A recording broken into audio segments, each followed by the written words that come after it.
Hello, hello, hello, everyone, and welcome back to the Barely Bookish podcast. We are once again joined by Nicole, and we are talking about 1984. So if you haven't listened to the previous two episodes, please be sure to go back and listen to those, as this is like a continuous, story, and you don't want to get spoilers. Spoilers? Is that the right? Yeah, I guess. So yeah, a lot of cool stuff is happening right now. We are our Patreon's open, and if you want to help support the show, get some cool things, I would really appreciate it. It's really helpful. It helps a lot, and I'm gonna have some new content coming up for that. So that's in the works, and we're streaming on Twitch. So if you like video games, we're playing Pikmin, Pokemon Sword and Shield, sometimes Among Us, and we're going to be starting playing Zelda Breath of the Wild here soon. So that's a lot of fun, and I would really love if you guys joined us for that. And I think that's all I've got for you guys up here in the intro. But yeah, we'll catch you in the episode.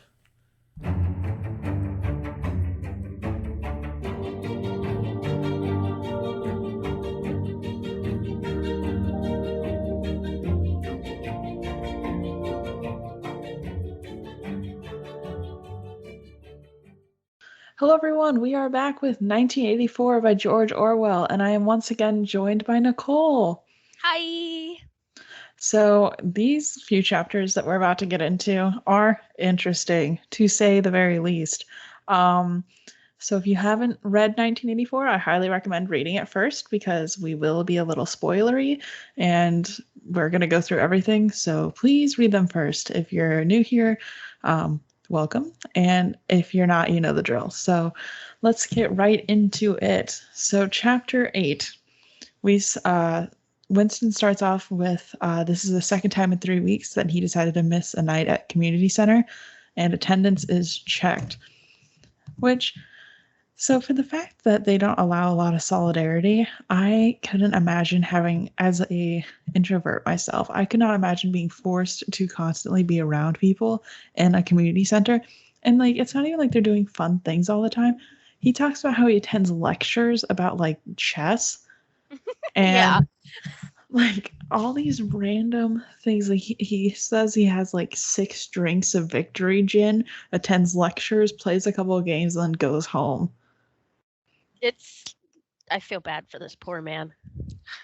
Part Like of me does. I hate Winston. I don't like him. No, I don't like him either. But I also can understand how people would crumble in a society like that because it's horrible, it's terrible, and just having to force members of a party, like of a people, to have to attend to something like this is crazy to me. Like I can't even imagine putting myself in that place.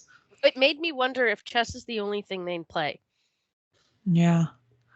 Because, I mean, there's so many things that are outlawed, but secretly outlawed. So it's not like they can play video games really. Like I don't think there is a video game department. No, definitely not. Yeah. I think technology is very limited to the peoples. If you're not of like high party. Yeah, this is also written in the 50s too. So like bringing that into they still had arcade games, right? Maybe. Maybe, I don't know. I know in the 80s that was very popular. Yeah, I don't know if it was in the 50s. I don't know. That might be something to Google later on. I know. Can you tell that we're both like babies here? We're like, what was popular in the 50s? How would we know? Like, I'm a 90s baby. I'm a 90s infant, whatever that is. I didn't grow up in the 90s. I was just happened to be born there. So I grew up partially in the 90s. Well, I grew up. I'm an early 90s baby. So I would say like I'm a 90s baby, kind of. I'm not technically a 90s baby because I didn't enjoy any of the 90s, but I was born there. I became a figment of the world in the 90s. I'm just old. Yeah. Imagine my shock when I found out I'm a Gen Z. So. Oh man, yeah. I don't know. I would have hated this place. I really would have hated it. Truly. Yeah, it's terrible. Like, So the next thing he talks about is taking a walk by yourself or doing anything that suggests you enjoy solitude is incredibly dangerous to do. And that's So one of it's my like favorite things. it's like what so walking by yourself is dangerous. Mm-hmm. Okay. But walking with somebody is also dangerous. Yeah. Did you realize that? Like this book contradicts itself, I feel so much. Mm-hmm. Because he Because can't walk with that girl yeah, that they talk about later. yeah, I mean, he can't it's very weird to walk with other people. Yeah. So it's like some acts of solidarity are okay. Like you can shop alone, but you can't shop with someone else that's not your wife that you somehow met without falling in love with. Like, how do people find wives? That's my question because you can't walk or go on dates or spend time together because they don't want you to be in love. So, like, do you just kind of go into the You supermarket, pick a look wife. around, just go, "Hey, are you interested in marriage?" And then the girl goes, "Yeah, sure. Marriage sounds fun. What's day is it? Monday. I'm free on Tuesday. Do you want to get married on Tuesday?" And he goes, "Ah, yeah, why not? Let's get married on Tuesday." Is that how this happens? Because I I I want to say that there is like a arranged marriage department. I really there do. has to be because I don't understand how anybody can get married because you can't be in love with your spouse. There's literal rules that you cannot be in love. You know, if you're in love, you're not allowed to get married. So how do they possibly like create unions? You know, like I don't understand what the selection process is like. No, I really want to say, like, if you're interested in marriage, you put your name on a list and you get picked and paired up with somebody by what is it? The Department of the Ministry of Love or whatever the Yeah, Ministry of Love is pure. I don't even know. I know, right? Yeah, I think it is Ministry of Love. That feels right. Ministry of Love. I don't have my notebook up here with my ministries typed out, but Well, I don't understand. Like I don't understand how this happens. I don't like we have not been explained how him and Catherine suddenly got married. hmm You know, they obviously did not care about each other, you know, and And to be completely honest, from my rememberings of this from back in high school, I Mhm. don't think they ever did talk about it. I don't That's think they so ever did annoying. talk about how him and Catherine got paired up. That's so annoying because that would add such a layer to this novel, but like I just don't understand how anybody could be married. Yeah. No, Because it's very weird. Because It's obviously, very like weird. with Julia that we're gonna meet soon, um, like she's unmarried, she's 26, and she's part of that anti-sex I league. is she 26? Yeah, she's 26. 26 or 27. 26 or 20? I thought it said 24, but I could be wrong. That may have just been my math. I don't know. I don't Because at remember. first I thought, because when in this first like in the first couple of chapters where we're introduced to her, he Mhm. says his age, which is 39, and then Yeah. he goes he goes, "Oh, well, you're like 10 or 15 years younger than me." Mhm. And I was thinking, like, it didn't click with me right away because I'm not good at math. And I was Yeah. like, wait a second, and at first I didn't think the 39 thing, but I was like, is he talking to like a minor?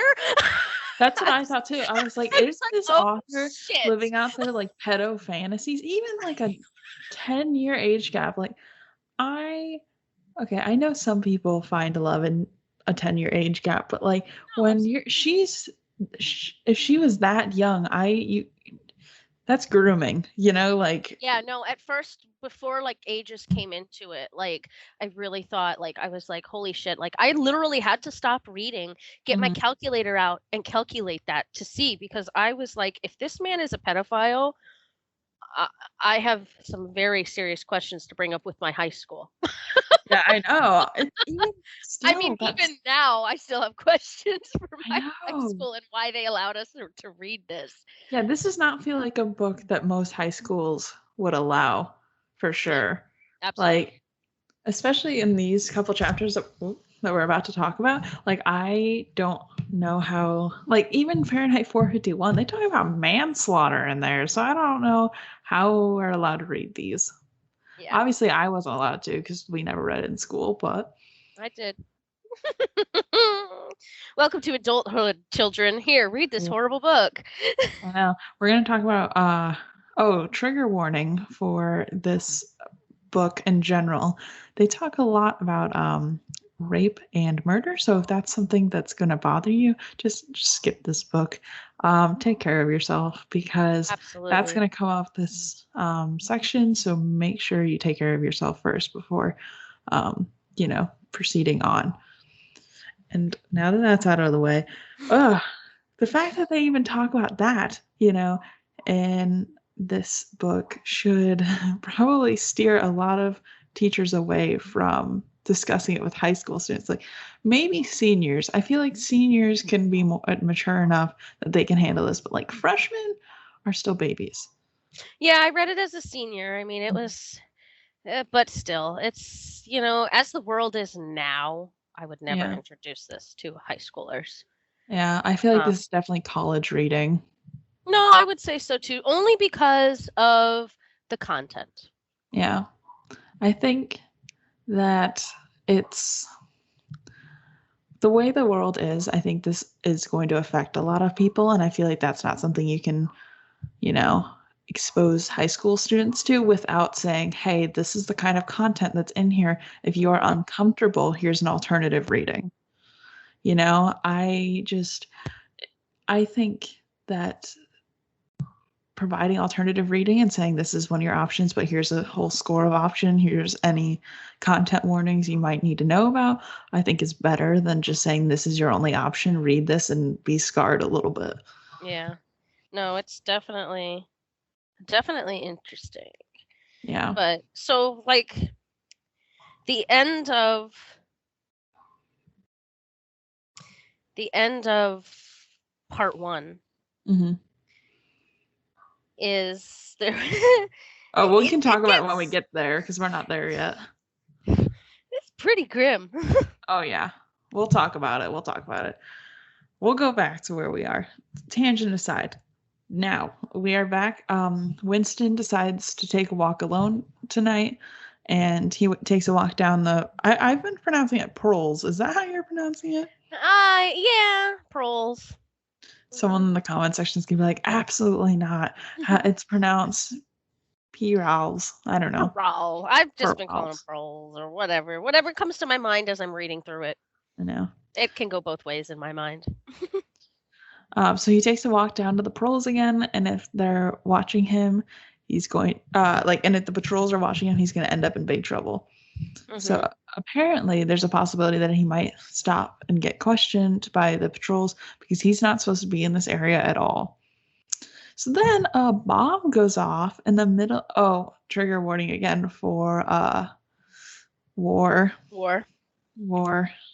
If that's something you're uncomfortable with, just yeah, these Just chapters are skip. not going to be for you. This book is not for you. We enjoy Pride and Prejudice a second time while you're waiting. Yeah. Yeah, sorry about that. Anyways, so a bomb goes off in the middle of the street for no reason, and Winston has to fall to the ground with his hands over his head. So the proles are allowed to play and like shrapnel flies everywhere, and then everyone gets Hmm. up and acts like it didn't happen. Pretty much. It's like it happens and then it's just like over. Everyone's like, "Whoops, okay, that happens sometimes." And then like two streets That's a down, grocery store. yeah, and like kids were being pulled inside, and there's like a house that's like demolished, and everyone's like, whatever, that happens sometimes, and Mm, continues on. So the pros are allowed to play the lottery, and it sounds like they take it very seriously. It's kind yeah. of their only source of entertainment because I think all sports are canceled. Um, the lottery is managed by the Ministry of Plenty, and it turns out the big prizes go to imaginary people, and only the small prizes get paid out. And like with the government that is that corrupt, it doesn't surprise me, Hmm. but it surprises me that no one has realized that yet. In the Yeah. polls, because it's like with if the number of people that country is not that large, you would know someone who knows someone who knows someone that won the lottery, Yeah. not just hear about it in the newspaper. Yeah, it's very interesting. They are in control. Hmm. We're the government or the ministries or Big Brother, whoever we want to call, is has some serious control over this country. Absolutely. Um, in the 50s and 60s, they wiped out the older generation, so now there's very few old people left, which I don't know how people didn't go, oh, that's a sign of a problem. So, Winston decides that he's going to go into a pub and question the old man to try and figure out what it was like before the party took over. And then doing this, frown upon. Patrols frown upon doing this. And he's probably going to get into a lot of trouble. And they don't even allow party members to go into pubs at all. So not only is he going to get in trouble for talking to a patrol, he's also going to get in trouble for going into a pub. So Hmm. the old man tries to order a pint, but the barman says there's only liter and half liter. And I don't know why they would change that. Like, why would the government change it from pints to liters? I don't know. Like, that's just a weird, very specific change that I felt like did not need to happen. Well, they're all about specific changes. I Truly. mean, they really are. It's I don't know. Yeah. It's very weird. So for some reason, only the proles are allowed to drink beer, and they can't have any gin like the Victory gin that Winston drinks. So Winston gets himself and the old man half a liter of beer, which I don't think Winston's ever had beer because he's only allowed to drink the gin. I don't know why there's this separation either, where some Hmm. people are allowed to drink beer, some people are allowed to drink the Victory gin. Because I think the Victory gin, in my head at least, is kind of mind controlling. So I don't know why they wouldn't want everyone to drink it. Yeah, and then it goes even further because the people even higher than Winston Hmm. get the real coffee. Yeah. So it's like, why are there classifications of what people can eat, drink, smoke, whatever, Yeah. based on what class you're in? It is some serious control, and it's confusing because why control that? And it's like, wouldn't you want everyone to be under the same level of mind control? So I don't know why there's like segregation based Mhm. on where you are in the classes. Like, I would think you'd want everyone, okay, everyone gets the Victory gin, everyone gets Victory, whatever. But like for some reason, proles don't get any, even though they're like technically the lowest standing. And then if thought police and the government knows that paroles are an issue because this has Mhm. come across where paroles can are basically the only people who can save everybody. Yeah. Why hasn't the government eliminated them completely? Yeah.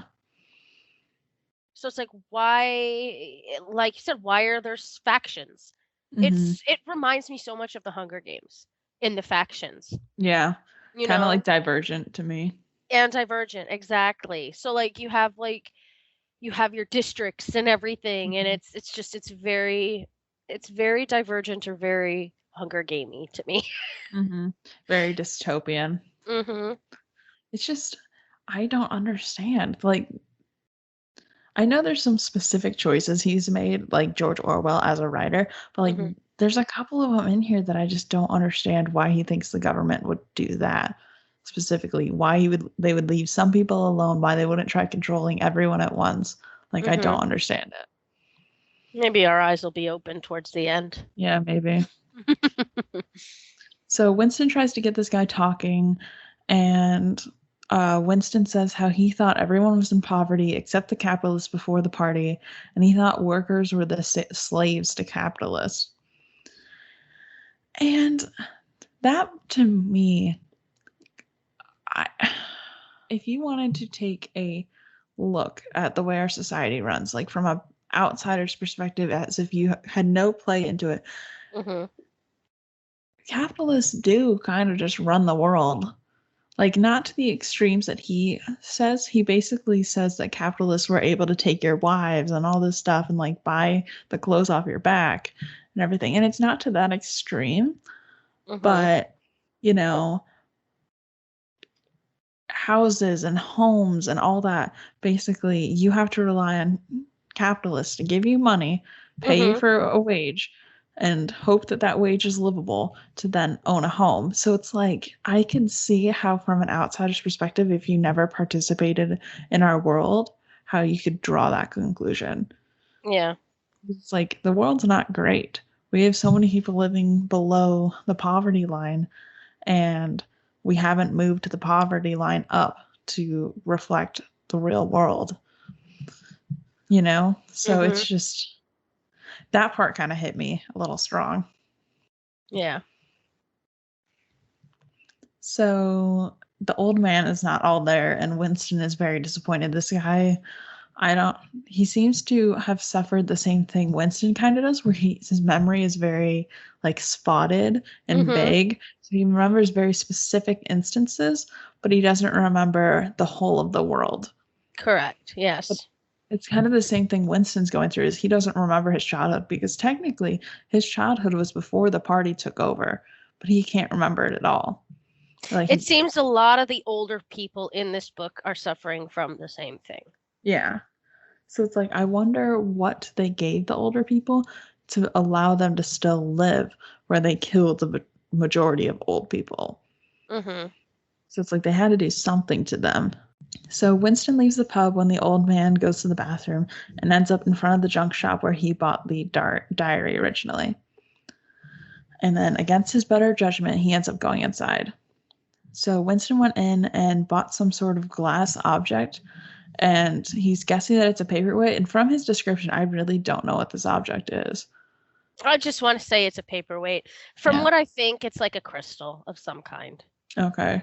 I'm It's just a guessing. glass crystal of some kind, and it's surprisingly, like even my grandmother has them. Mhm. She has like these glass things that are like paperweights. Yeah. I was guessing that it was one of those things. You know, when you go to the aquarium and you can get the glass thing that's like flat on the bottom and then like curved on top and it has like a little jellyfish inside? Yes. That's what I was thinking of, but Oh, okay. I don't really know. It feels like it wouldn't fit in your pocket very well, so maybe it's smaller, but who knows.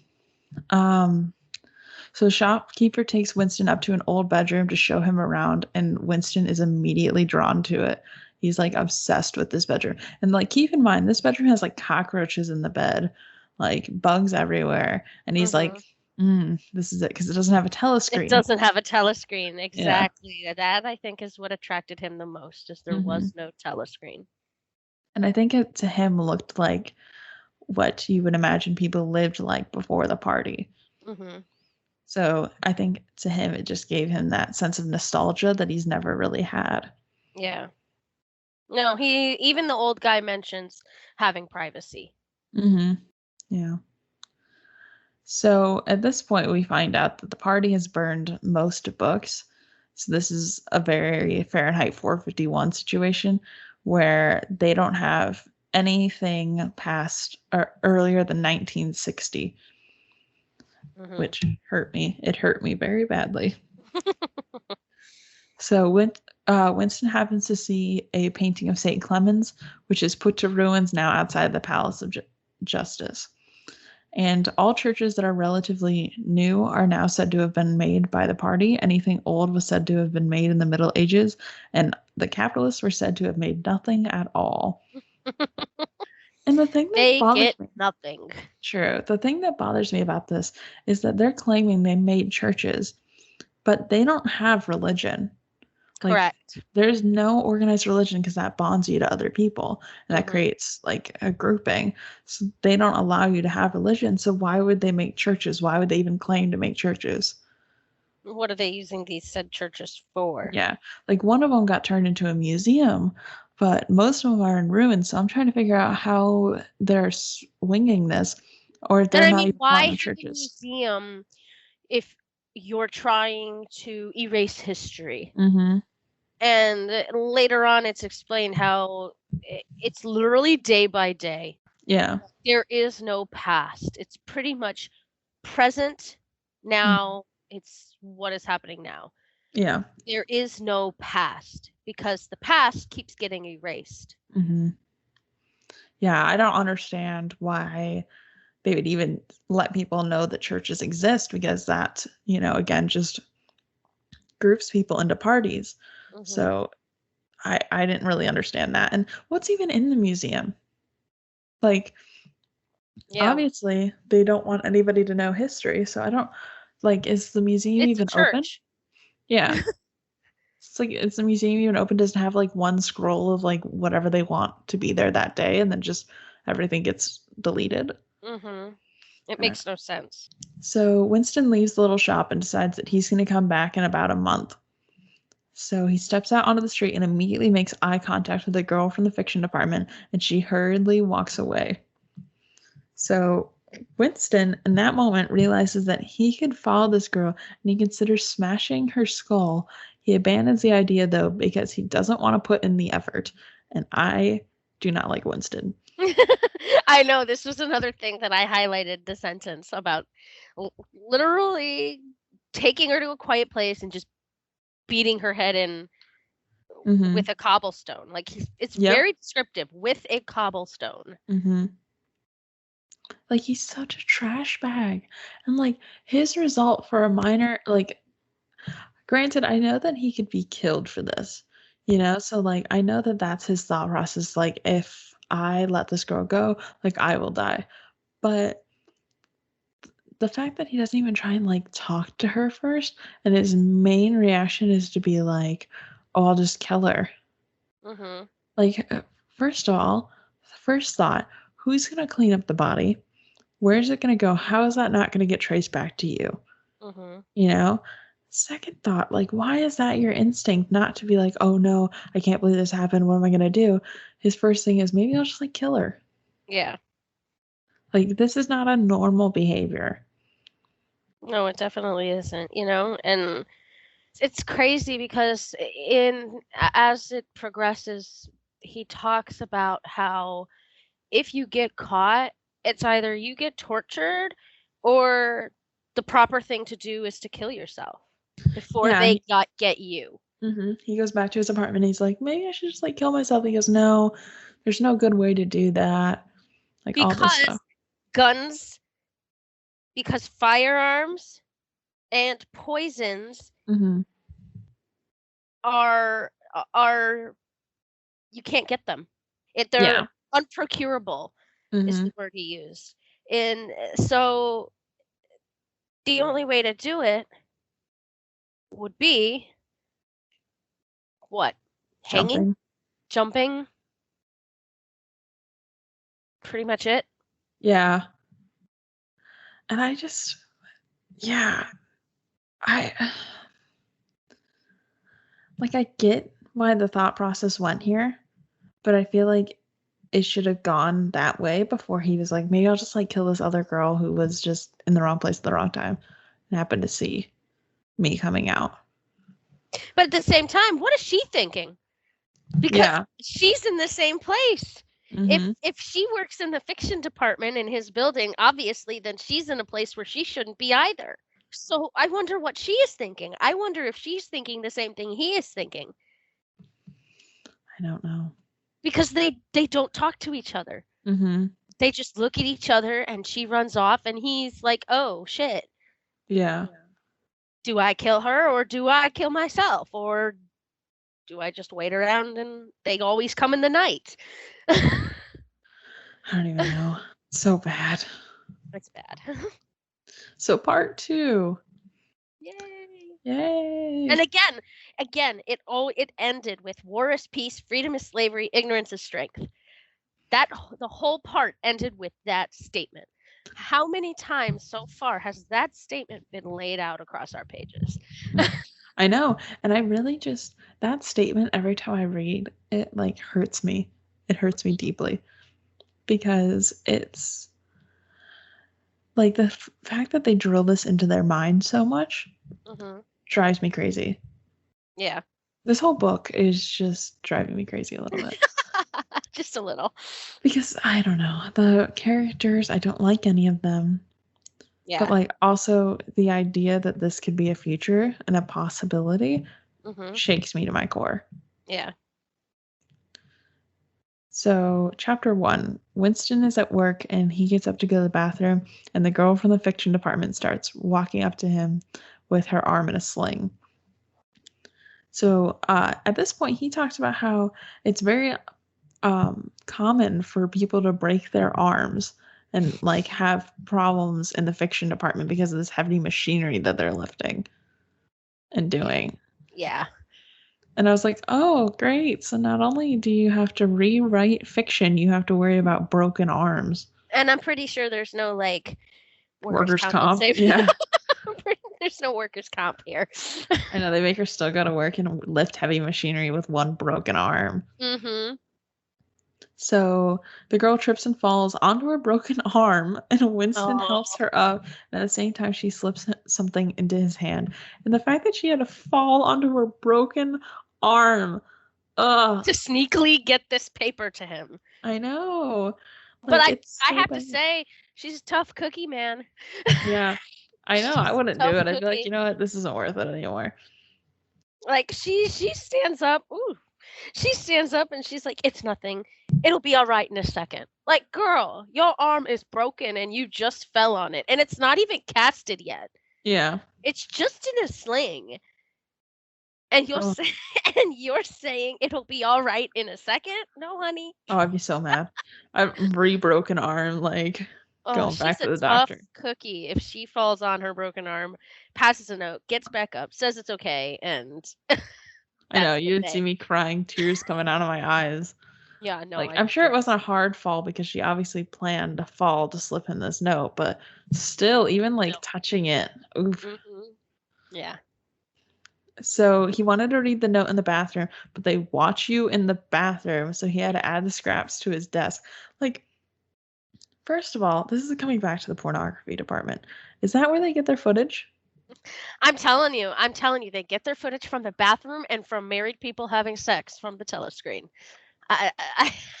That is what it boils down to for me. I know. I don't know how you can let a society get so far into the fact that now you can be watched in the bathroom. So creepy. It is. It's really creepy. So creepy. There's no privacy. Absolutely no privacy. We are coming up with these solutions that, yes, they're getting their pornography from the bathroom. They're getting their pornography from married couples from the telescreen because there is no privacy. Mm-hmm.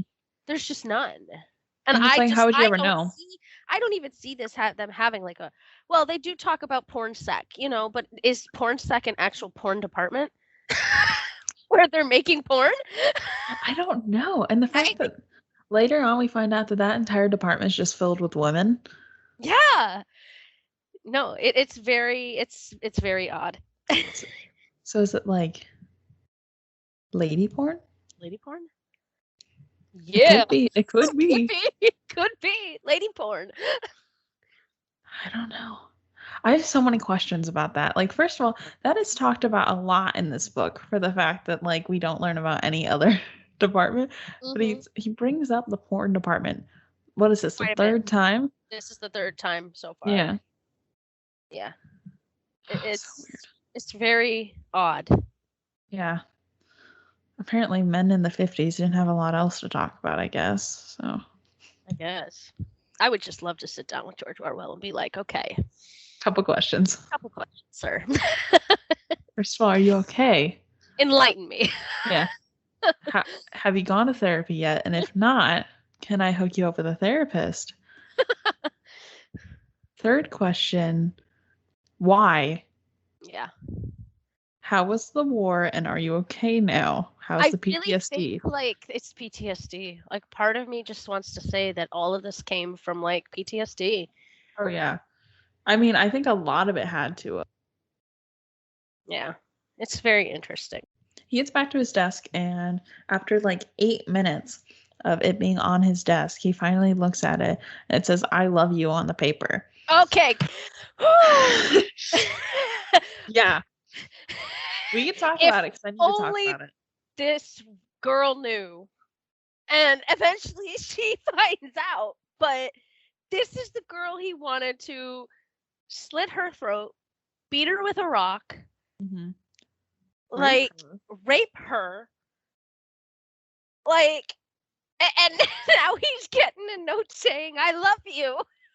Like, First of all, and also, you have never spoken, so like you don't love him because you don't know anything about him. You're yeah. lusting after him.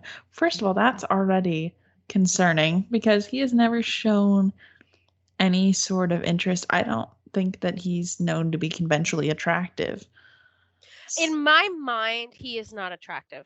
Yeah, Like, I see a very older, gruff-looking man in overalls who's just an alcoholic. limping around. He's an alcoholic and he's limping around. I see him with a beard because it's hard to get razors, so I Mm-hmm. see a very scruffy man when I envision Winston. Mm-hmm. And then when I envision this girl, it's like she's hot mama. Yeah. you know? I'm like, you can do so much better. Like, Yeah. first of all, Winston is a dirtbag.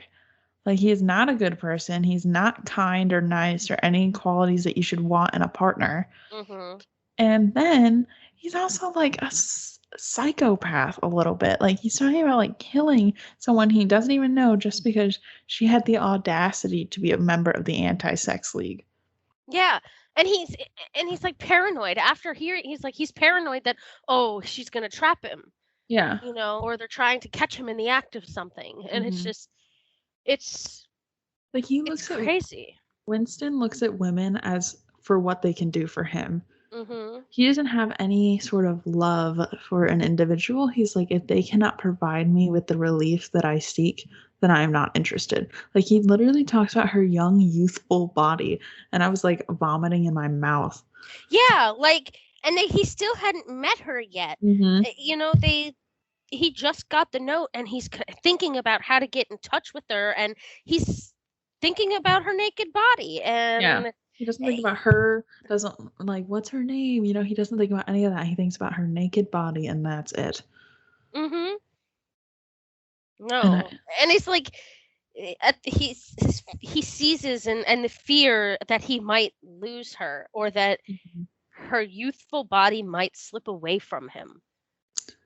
First of all, what's he going to do when she gets old? It's so weird.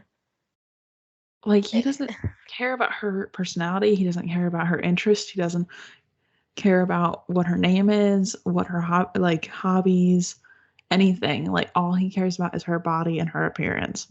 Yeah. No, it's very weird, and it seems like the first couple, like, and he's trying to like meet her at lunchtime and things like that, and it's just like the whole interaction between them is awkward, Mhm. you know. And like when he can't meet her at lunch and he thinks about like killing that guy, I was like, oh, great. Like, this is what we had to deal with. Like, she should have picked anybody else because Winston is, first of all, a tool and second of all, a dirtbag. Yeah. No. It just and then just getting the time to set up and talk. Like the one interaction they had, it's like, meet me here at this time, but don't Mhm. talk to me. Don't talk to me unless there's people around. It's like, Yeah. and then in that correspondence, when they finally get there, it's like, okay, now meet me here at this time. Hmm. Like, how many times are you gonna do this? I know. Because they're literally just lusting after each other. Yeah, pretty Like, much. because the first time they have no real conversation, they just bound chicken wow wow. Yeah. Anyways, after getting the note, Winston carries on with his day and goes to the center and tries to live normally so he can think about it all night. So, this is the point where he's laying in bed thinking about her naked body, nothing about her personality, just how her body might slip away from him. Mhm. So bad. Creeper. So bad. So Winston's trying to think of a way to communicate with her, but all the letters are opened in transit, so he can't mail her a letter. So apparently, no one mails letters anymore, he talks about. And he decides that he'll wait until she's alone in the lunchroom and try to approach her. So he gets very close to talking to her one day in the lunchroom until some guy he barely knew called him over. It was too dangerous to refuse, so he thought about killing the man. I just, He's it's he's so such a bad. violent person. He has some serious issues, and his Oh issues yeah, are seriously rooted. I know, it's so Bad. bad. It's really bad. So he finally made it to the girls' table and sat down and started eating. And they're very quiet and they like whisper arranging a meeting for that night. Mm-hmm. So at the Victory Square, they see each other, and right before they're about to meet, everyone runs to clear space for trucks bringing Eurasian prisoners through. So Winston gets through the line until he gets right next to her, and she tells him to get Saturday noon off work, whispers directions to him on how to get to this place on the outskirts of town. And then she gave his hand a fleeting squeeze, and then they parted. There's no exchange of names or nothing. I know. It's just like, meet me here. Okay, now leave me. First of all, how is that conversation not overheard? Because I know they're right next to each other, but there's people behind them. They're all packed in there like sardines. And might I say, these people that they were bringing in was just because they conquered India. Mm-hmm. It mentions conquering India. So now Oceania has just grown a bit bigger. I know. Okay, so chapter 2, there are no telescreens in the country, but there's hidden microphones, and Winston is nervous about patrols as he makes his way to where the girl told him to meet. Because apparently you can't even go out into the country. You can't travel. You can't see the world. Mm-hmm. All you can do is go to work. They said he works 60 hours a week, and she works 70. And then they have this time at the center they have to go to. And then she has anti-sex league stuff that she has to do. And then he ends up joining some other group. So I'm like, how do you even like sleep? Like, obviously they don't want you to have hobbies, but like, there is no self-care. Like, you have no time to check out and just relax. Like, everything is planned. That's how they control you. Yeah. So the girl comes up behind Winston, and he's almost there, and he's picking flowers for her, and it scares him half to death because he's worried it's a patrol. But you can't admit guilt by looking around. You have to continue doing what you're doing. So he was just continuing picking flowers. But she brings him to a clearing and starts talking to him. Where they finally to tell them their names. So, yeah, he learns that her name is Julia. Well, they immediately like start kissing, and then she tells him that her name is Julia and asks what he thought of her before she gave him the no. I love his response. He's like, oh, I'll start off on honesty. So he's like, I thought about raping and murdering you. And then she laughs. Like, first of all, he was so blunt in this moment. Yeah, he literally, like, for everyone that's got the book at home, open it up. Look at that. He literally says, like, oh, I was gonna, like, kill you. He said, I was gonna rape you. I hated the sight of you. I wanted to rape you and then murder you afterwards. Yeah. Like, he is and the fact that he was so blunt about this. Mm-hmm. And she was just like, okay. Like, first of all, how can you tell this character is written by a man? Yeah. The girl laughed delightedly. Delightedly.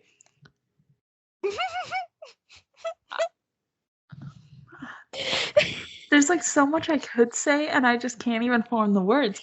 Like, now it's like, how twisted is she? Yeah, because okay, if someone on a date, imagine you're going on your first date, if they tell you that like they don't like cats, you're already like ooh, and then there's a level of red flags. For some reason, when he met her, he decided to throw the largest red flag, smack her in the face with it, and then smack it a couple more times. That's basically what he did. There's not even just a red flag. It's basically an ocean of Red Sea. Like it's so full of flags. Yeah. No, it's definitely alarming. Yeah. And he's like, oh, I thought you worked for the thought police. And she goes, you thought I worked for the thought police? No. Like, how would you not run away as soon as someone said, yeah, I thought about murdering you? Like, that was just a thought I considered for a little while. Like, I would be, the police would be on the phone. I would be out of there. Like, I'm not interested. Goodbye. Mm-hmm. And the fact that she's just like, oh yeah, it's not the first time someone thought about getting murdered. Like, that's basically her reaction. She's Yeah. like, oh, you only thought about murdering me once? Funny, cute. We love to see it. I don't understand. Yeah, I'm I don't so get it either. confused. It's interesting. Yeah. Their So whole interaction is interesting, and Julia just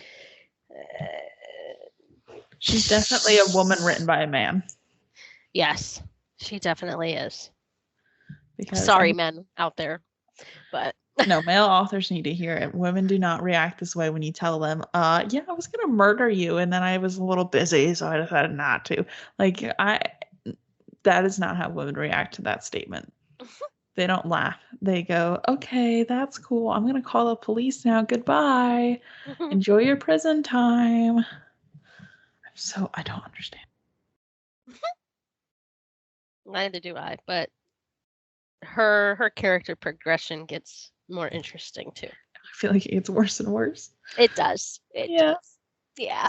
So Winston says that she's 10 to 15 years younger than him, and why is she interested in him? And she said that she's interested in him because he knew he was against them. Mhm. I'm telling you right now, I'm sure there's younger people that are also against them. But you do you, I guess. Yeah. So they went on a short walk and then, looked at this bird. And then they came back to the clearing and she immediately gets naked and says that she's done this hundreds of times. And, obviously I don't have a problem. That's not where I have the problem. The problem is that, like, she's not well rounded as a character. She's just kind of Mhm. like, hey, I just met you. You wanted to murder me? That's cool. Also, let's bow chicka wow wow now. Like, that's basically all that we know about Julia. Mhm. And that she's suddenly in love with this guy that was gonna kill her 5 minutes ago. Mhm. Also, the fact that she has not caught the eye of the Thought Patrol yet shocks me because she says that she has used this clearing multiple times. She's had done the do with multiple uh Multiple men. party Party members. members. So I'm just like, how did you not get caught yet? Like, I feel like if you have a consistent behavior of going to these places and doing these kinds of things, like, you would be caught on by now. Okay, so they do the do, and that seems to be the end of it. Chapter 3. They arrange their next meeting and decide that they cannot meet in the clearing for at least a month. Eventually, Winston lists basically has a montage of them meeting, barely able to talk, kissing, and then having sex in a church. I guess that's what the church is used for. They're not used as churches, that's for sure. I mean, my guess is that no one goes to them, so now we finally get to find out a little bit about Julia. She lives in a hostel with 30 other women, and 30 other girls, and apparently hates women, which is another reason that you can tell that this is written by a man. Mhm. Women support women. Anyways, we'll move on. I already have a lot of thoughts, but I'm gonna just scoot on past that. She uses the machines that build novels and considers herself not very smart. She doesn't like reading, but enjoys making books. She's so flat as a character. Like, she has no personality, and they basically are like, here's what we want in a woman. We don't want her to be intelligent. We don't want her to question the man. We Mhm. want her to be boring and see this man who is 39 and doing nothing with his life or, has any sort of happiness or success. We want her to care about him, only him, and nothing else because she's not allowed to have a hobby. Mhm. It bothers me so much. Yeah. So she lives in the hostel with all these women, and then it talks about her character and how kind of, sort of, how she grew up a little. She talks about her grandfather and then her history of being troop leader in the spies and Yeah. everything, and having a good reputation and being handpicked to work in pornsec. Yeah. Which, again, I feel like this author's just living out his fantasies right now. And she only remained there for a year. Mm-hmm. And and this is where I think it may have been lady porn, because the titles. Wait, read me. Do you have it up? Because I didn't do. write it down. I do. So it says, she remained there a year, helping to produce booklets in sealed packets with the titles like Spanking Stories or One Night in a Girls' School. To be brought, oh gosh, by proletarian youths who were under the impression that they were buying something illegal. Like, listen, we love ladies who love ladies, but like, the they're porn was capitalizing on it. given to youths. Yeah, but they're also capitalizing on ladies who love ladies. It feels like with these types of genres.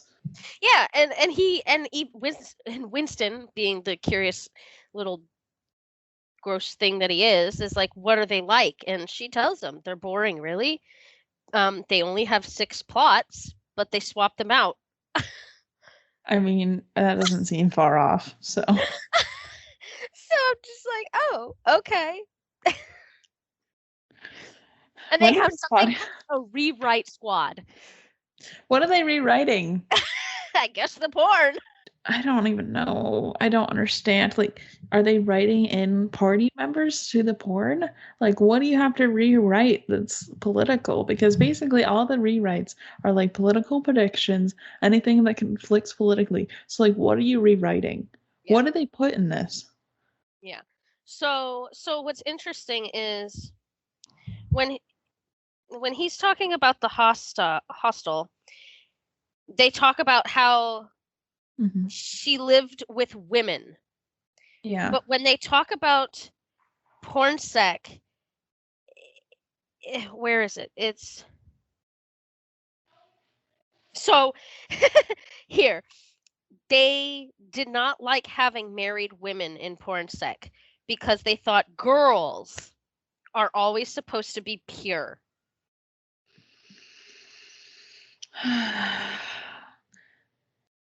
I can't. This is such a it hurts me because this is kind of the same. Yeah. He learned with astonishment that all the workers in pornsec, except for the head of the department, were girls. Not women, girls. Which means they're exposing like minors to this. Yes. Do you feel like this has a lot of correlation to men making women's policies on abortion? Because for some reason, this is hitting me the same way. This is hitting me in a lot of nasty ways. Yeah. A lot of disturbing ways. Because I also feel like the higher ups, which just judging by the way this world is, are probably predominantly male, are probably enjoying the fact that they know that there's women behind this that are making these, and not even women. Girls, yeah. Girls. That's what gets me. I just thought of something worse. These are scripted and written. The girls that work in the department are probably the stars of this as well. Which I have a lot of questions for George Orwell. I have so many problems with this.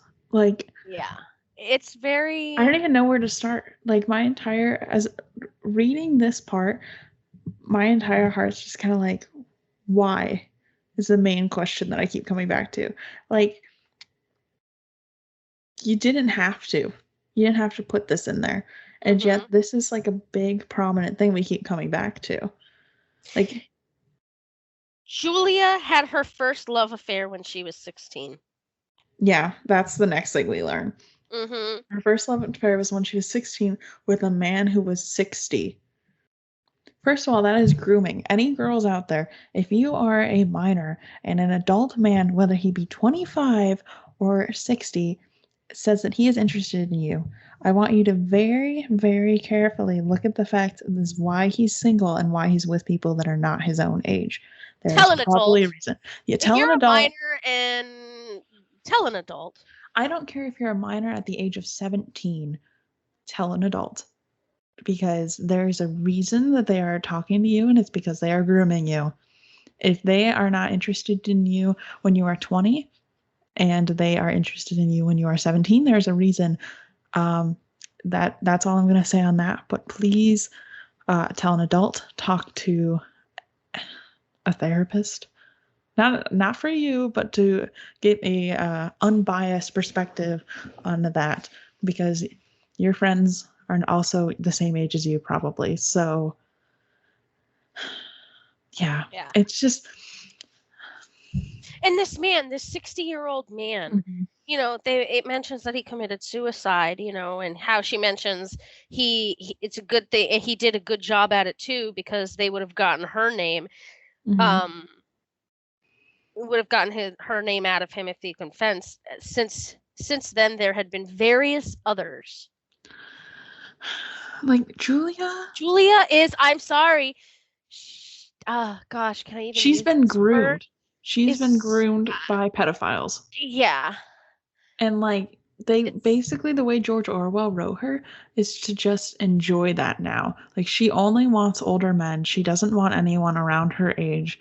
And it's quite frankly kind of gross. No, it's very gross.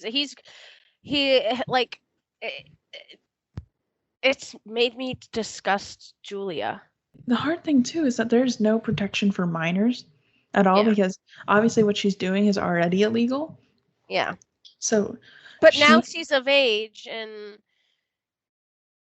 I don't know. like, obviously I have no shame with her, She grew partaking, up in but a in like, a sh- in a shit show. Pardon. yes. She grew up in a very big mess. Hmm. I don't know. I think I'm more pissed off at George Orwell. That's how I feel. I It's like I I can't think even fault Julie as a I can't character, be pissed at her. I have to be pissed at George Orwell. because it's like he made a character who has been groomed and doesn't discuss it. Like Winston does not think badly of this at all. In It's fact, he just a seems to find it grooming. hot. Like Yes. he's No, attracted to the fact that, she's screwed around with multiple men. yeah, which again, no problem with that. No shame. We do not slut shame on this podcast. But my Absolutely. problem primarily is just the fact that he made a character who's only interested in that, has no personality outside of this, and who has been groomed at the age of 16 to be with men in their 60s. And we're just supposed to be okay with that. Like, we're supposed to be Yeah. okay with the fact that Winston is taking advantage of this, essentially. Mhm.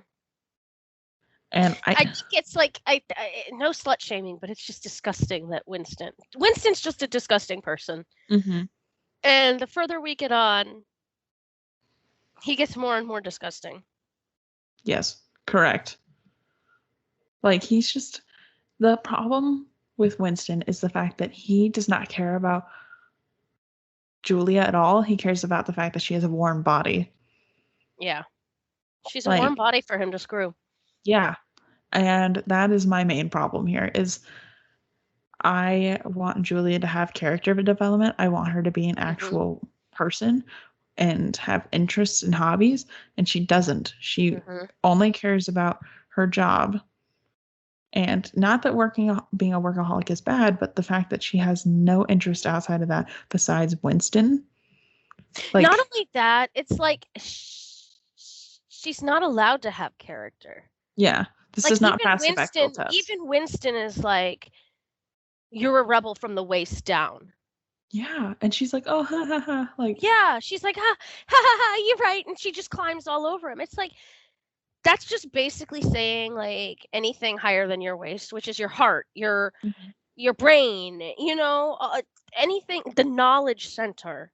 He's basically like scrapping her completely. Mhm. And he only sees her from the waist down. Exactly.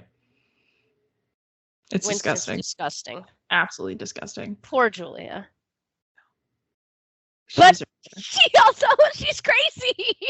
But it's like she was written to be she's written just. to be.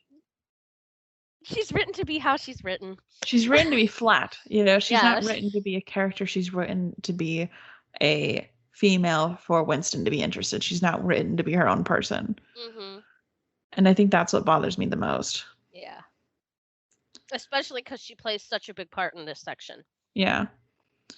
So, moving past all that, Julia thinks that the reason the party doesn't want people to be in love or have sex is because they'll be too happy and not conform to the party.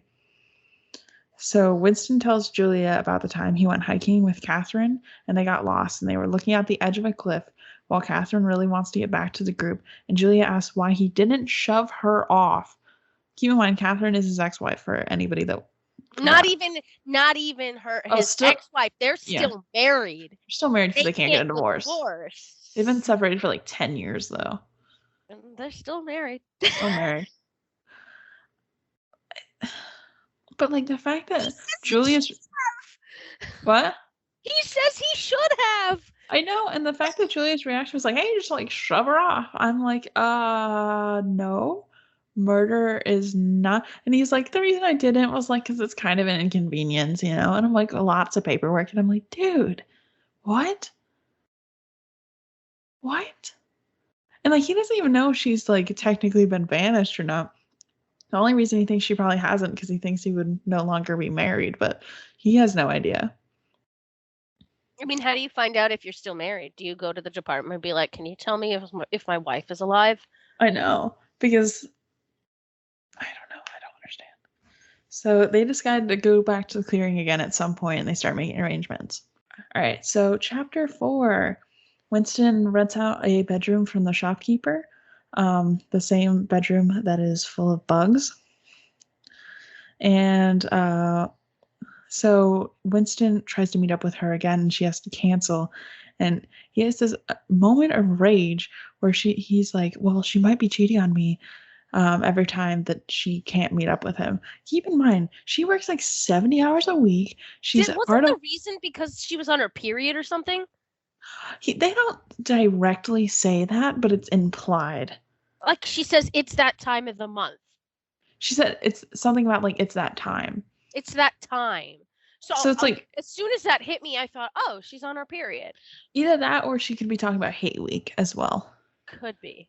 Remember, but they still talk about hate week after that. Yeah, I don't know.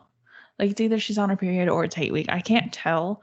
And like with this author, it wouldn't surprise me if she didn't want to meet up because she's on her period. Yeah. But it doesn't specifically say that it's her period. I have no idea. That's what I thought when she said that. That's the first thing that came to my mind. Yeah. It wouldn't surprise me. But so he gets like unrationally angry. First of all, they aren't even like they don't have a stated, we're only dating each other because they're not even technically dating. Not only that, the guy said that he loved that he was screwing around, that she screwed around with other people. So why the hell is he getting all hostile? I don't know. And it's just, it doesn't make sense to me. Like, she doesn't belong to you. She can't marry you. You're already married. Mm-hmm. What's the problem? There seems to be no agreement that it's you guys will not be, entertaining others. So the more I think it's her period is because her reasoning, the exact reasoning she gave him, she says, "Oh, the usual reason. It started early this time." Oh. So that's why I thought it was her period. Because hate week, it wouldn't start early. Yeah, that makes more sense. So that's why I thought that it was her period. So they can't hang out if she's on her period, apparently. So Julia meets him in the room and brought a bunch of black market food. She brought like coffee, jelly, bread, which where do they even get the food? Because if it's black market food, who's growing it? Who's producing it? Because this food isn't legal. They're stealing it. The higher party takes over and takes Oh, it. that is true. They were talking that some of it's pinched by the waiters and stuff. Mm-hmm. That's probably actually where they're getting it from. So, Julia asks Winston to turn away for 3 minutes and he agrees. And when she lets him turn around, she put makeup on. First of all, ladies, does it take you 3 minutes to put makeup on? Because Oh whenever no! I have to put makeup on, it takes me like 20 minutes. I'm trying to set and put the wing eyeliner on. Neither wing looks right. They both look slightly wonky, or one's beautiful, the other one looks like it's like ugly witch of the west, wicked witch of the west situation. Like it's I put not makeup cute. on yesterday for my stream, and it took me like 30 minutes. Because it takes me like, first of all, putting just the foundation on is a 10-minute process. Not because it Yes. takes me 10 minutes, but because at the end of like the 3 minutes of which it gets on, I sit in the mirror and I look at myself and I'm like, is this too orange? For way too long. And then I just regret all decisions. We just need to talk about the process, okay? Men, listen here. Any guy who is currently listening, in case you want to write a story about a woman putting on makeup, it does not take 30 minutes. There is a process. There is face cleansing, moisturizing, I mean, Or for priming. any of our gents who put on makeup, or Yeah, any of our non-binary friends, all of us, we know it doesn't take you 3 minutes. yeah, Why are we lying to ourselves? yeah, If we say we need to get ready, we start an hour before, okay? No yeah. one gets ready in 3 minutes unless you just put on your soccer shorts and you walk out, okay? It takes longer than 3 minutes to put your makeup on. I can't. I know there's this girl on TikTok who does like the winged eyeliner for hooded eye bags, and every time I see it, or not hooded eye bag, eyelids, hooded eyelids is what I'm saying. Every time I see her put it on, I'm like, oh, today should be the day. And I'm gonna do makeup. I'm gonna look like a queen. Like, and then I think about how much work it takes, and I'm like, I'm just gonna watch her TikToks because there's no way I'm gonna do it. I'm just gonna enjoy her. Enjoy her and Com pretend it's me. yeah, pretend to dream, but it's not gonna be me. It's like drawing. I know you have to practice at it, but I don't want Hmm. to practice. I just want to be good the first time around, and I know that's one of my fatal flaws as a human being. Well, that's and the time the timeline of makeup. Hmm. When we first started, there wasn't much to it. I remember in high school, like makeup was foundation, some eyeshadow, eyeliner, and call it a done deal. Throw on some mascara. Hmm. Now you got your blush, your contour, and then there's all these places you have to put your bronzer. I don't fucking know. It's like it's taken off into this crazy, crazy like I 3 minutes now. Sorry. Yeah, it's not happening. And even he's like, "Oh, she doesn't look that like she looks better, but not like perfect because she's never done this before." I'm like, first of all, she's beautiful. She's a beautiful woman. Hmm. Before, after, during. Okay, like I know people love to put makeup on, but there's some people who don't want to put makeup on. They're beautiful no matter what. Okay, Hmm. first of all, let's start there. And second of all, she's just bought makeup for the first time. Like, and she has this whole thing about how she wants to start wearing dresses and heels and be all girly and all this stuff. And I'm like, okay, you do you if that's what you're interested in. But like, she is risking her life to put heels on. Hmm. And like, she's gonna have to practice in these heels because I don't think George Orwell understands. You don't put heels on for the first time and walk well. You walked like a baby giraffe the first time you put Baby heels on. giraffe. I love that description. That's the Your, perfect description. your knees are wobbly, your ankles have no support, and you're 3 seconds away from twisting an ankle at all times. It takes practice. Unless she gets like those little kitten heels, then you might be fine. But like anything taller than like half an inch, it's gonna take a little bit of time to get used to. Yeah. No, she's definitely risking herself to give herself this vision of beauty that she thinks she needs or wants. Yeah. And it's like I'm all for expressing yourself, and I understand in a culture where you cannot express yourself that you have more of a drive to do it. Mhm. But it's one of those things where it seems to me where it's just like George Orwell wants her to strive for femininity. Femininity. Femininity. Yeah, now I can't say it. I know my pronunciations are not very good, but the fact that he wants her to strive for that and have no other character or like character development bothers Mm-hmm. me. Like Yeah. that inherently bothers me because he's basically talking about how like this is his idea of beauty and anybody that falls outside of that should want to strive for that. Like there's ladies who like to wear overalls and they're not any less of a woman for wanting to wear overalls. And Are you kidding me? I wear my husband's clothing sometimes. I know, and it's just it bothers me. It bothers me that this is the one thing that he's like, "Oh, she's a woman. She's gonna want to dress feminine." Not all women want to dress feminine, and not all men want to dress masculine. Mm-hmm. And more power to all you people who want to break boundaries and go against what everybody thinks. Clothing does not have a gender. We start It does there. not have a gender. It's Be just you. I know. It just bothers me that like that this is a plot line that we have to deal with now is her risking her life to wear heels and a skirt because George Orwell thinks that that's what women want. It's like when you read this, you can tell that it's written by someone who only had their only ideals for women were 50s housewives. Yes. You No, know? 100%. 100%. I can't. I have to go past it because otherwise I'm going to lose my mind. So Julia notices the painting and repeats the rhythm the shopkeeper started telling Winston about for St. Clemens and mentions how she's never seen a lemon before. Poor people.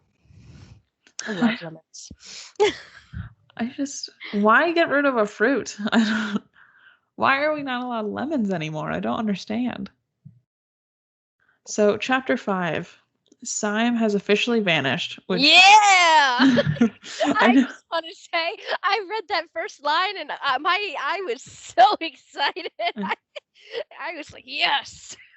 It's like he didn't add anything. He's just kind of like whatever the yeah, whatever the party said. He was like, yeah, like less letters the better. And I'm like, dude, like chill out. I don't understand. Yeah. So there seems to be more rockets crashing than usual. Everyone is prepping for Hate Week, and the proles are starting to riot now. So they burned an effigy of Goldstein and killed an older couple that they were convinced were spies. Like, rioting is a form of expression, I understand. But the fact is, I don't understand how they've controlled this amount of people to. So they started this rumor that these two couples were spies. Like, why? Why would you even start that rumor? I don't understand. Like, these couple might have been innocent people. And spies for who? In this time, you can be innocent and one person says one thing. Mm-hmm. Just out of disgust, if they don't like the way they look, they can go to thought police and say, this person committed this crime. There's no judge, jury, or justice. It's literally death. Yeah. Oh, it's so bad. So whoever started the rumor must not have liked these couples. Yeah, and it's just one old couple. They did. Or it's like they might have stirred up trouble for the party by remembering the past. You know, who knows? So Winston talks about how he stopped drinking and seems to have more of a positive outlook on life, which is good, I guess. He's getting healthier. Yeah, but he got fatter for some reason. He got fatter. Well, maybe he was super skinny. Maybe. He got fatter. His ulcer went away. His veins are clearing up or something. Yeah. You know, he's reinvigorated with life. Yeah. So Winston and Julia want to rebel against the party, but they have no idea and no way to do so. And Julia is not super concerned about what's happening in the world. Like, he tells her that he caught the fact that they were at war with East Asia 4 years ago, and she's like, I don't remember that. Like, she just takes whatever's on the media and is like, yeah, sure, probably. And she doesn't want to question it, or she isn't bothered that they're lying to her. She just takes it as it is. I don't think she cares either. Yeah. I think she's doing her, basically. Julia is doing her. She is doing what she wants. If that means having multiple relations, she's having multiple relations. If that Mm-hmm. means rebelling and being against the anti-sex league, well, being in the anti-sex league, Mm-hmm. that's her. I think Julia is just living her life and doing what she wants, and she really doesn't care about the past, and she doesn't really, to me it seems like she doesn't really care about the future either. Yeah. Like, if she gets caught, she gets caught. I think that's like her mentality at this point. Mm-hmm. Oh, Julia guesses that the war isn't actually happening and the bombs that fall are probably done by the party to keep everyone fearful. Which That is not far off. it wouldn't surprise me. It wouldn't surprise me either. But it's like I don't understand how she can think this and believe it and not care. Like that's the thing that really bothers me is I just don't understand how she cannot care about people in the world. She's been desensitized. Probably. I she's grew up in this world. She's what, 27, 24, 27, whatever we figured out she Yeah. is. She's grown up in this. Where Winston, he's older, he's seen the before. Her, she's just was born into it and she's just doing her, and I think that because of that she's just been completely desensitized to everything going on around her. Yeah, that feels right. So Winston wants Julia to care about all the corruption, but she only cares about the things that immediately affect her, basically. Yeah. That's the I'm going to do me mentality. Yeah.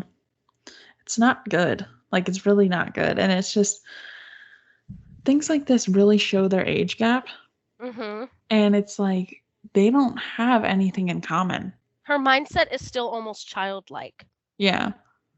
Where it's like, she doesn't think she has an effect on, like, she basically is one of those people that says, I'm just a drop in the river. I'm not going to shift the current. Yes. So she doesn't have any want to change the world. She doesn't feel like she should have to change the world, and she isn't going to do anything to change the world. Yeah. Yeah. So She's that's just there all to we do have. Yeah, literally. But that's all we have for this week's reading. Thank you so much, Nicole, for joining me. Where can all the people find you? All the people can find me on Twitter, Facebook, Instagram, Twitch, and it is all at Scarlet Rose FL. Scarlet with 2 T's. Don't misspell Scarlet it like I with do. 2 T's. Yeah, Scarlet with 2 T's. Yeah, and I'll share that in the caption for the videos as well, so that you guys can find that easily. But yeah, thanks for reading these very messed up chapters with me. Absolutely. It was definitely interesting, and I look forward to reading the next ones. I know, sending shady text messages about it next to it, like, to each other, because yikes. Because we have no filter and we just can't wait. I know, literally though. I feel like we should just share screenshots of our text messages being like, have you read this yet? Because I read it and geez. Well, that's like the first thing on the first time we chatted. You were like, I haven't read it yet. I know, you're like, did you get to the murder part? And I was like, murder part? Whoops. I really thought you were ahead of me at that point. I was not. But thank you so much for joining me, and we will catch you all next week. Yeah. Bye. Bye.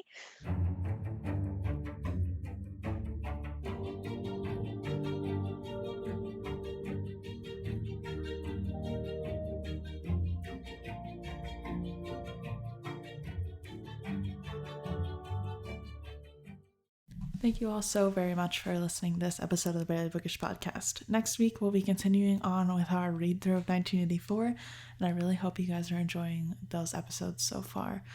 As I said in the intro, if you want to help support this podcast, please send it to a friend. Support us on Patreon. It really, really helps, and I would really, really appreciate it. Also, check us out over on Twitch. So it's at Barely Bookish on Twitch, or if you go to barelybookish.com/connect, all the links are there, and it's really easy, and you can just click the buttons. So yeah, that's all I've got for you guys on this episode. If you want to follow me over on any socials, it's at Barely Bookish on literally everything. I don't know how I got so lucky getting those usernames, but I did. So yeah, it's at Barely Bookish on everything, and that's all I've got.